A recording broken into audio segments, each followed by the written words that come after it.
L'alimentation est l'une des principales préoccupations des personnes qui migrent d'un pays ou d'un continent vers l'autre. Pour certains Africains d'Australie, c'était une préoccupation majeure jusqu'à ce qu'un Congolais se lance dans la culture de produits africains. Chaque matin, Bouk Chilengi s'occupe attentivement de ses pousses.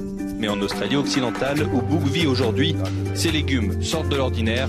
Ses cultures, il les a importés de République démocratique du Congo, un pays qu'il a dû fuir avec sa famille il y a 10 ans, et l'adaptation a été très compliquée.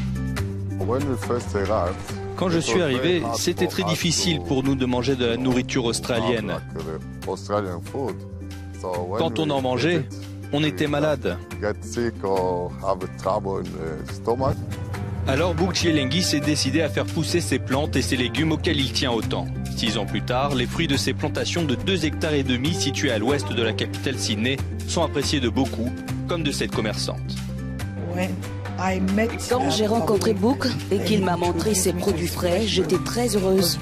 Parce que d'habitude, on a toujours de la nourriture congelée ou en conserve. Si les clients de Bouk lui sont si fidèles, c'est parce qu'ils viennent chercher chez lui un parfum du Congo, difficile à retrouver en Australie.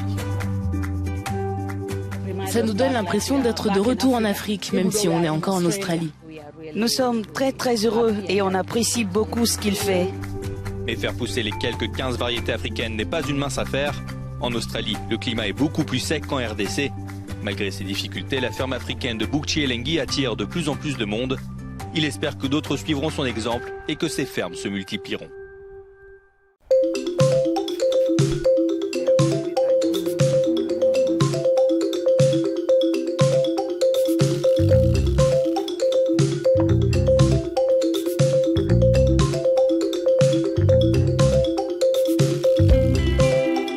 This is an opportunity for us to be part of this multicultural country and to give what we have.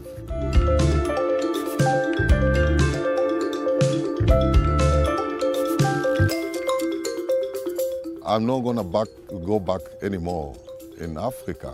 This is my home. So I have to feel like I'm in my home.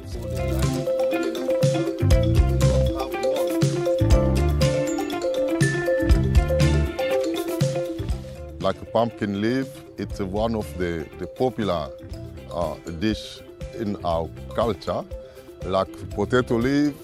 So you should get potato in the shop, but no potato leaf.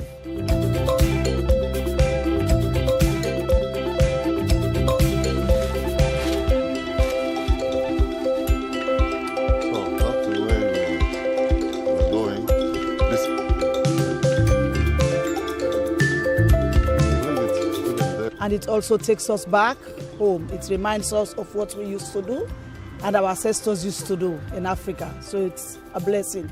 At least Australia still gives us the opportunity to still remember back home.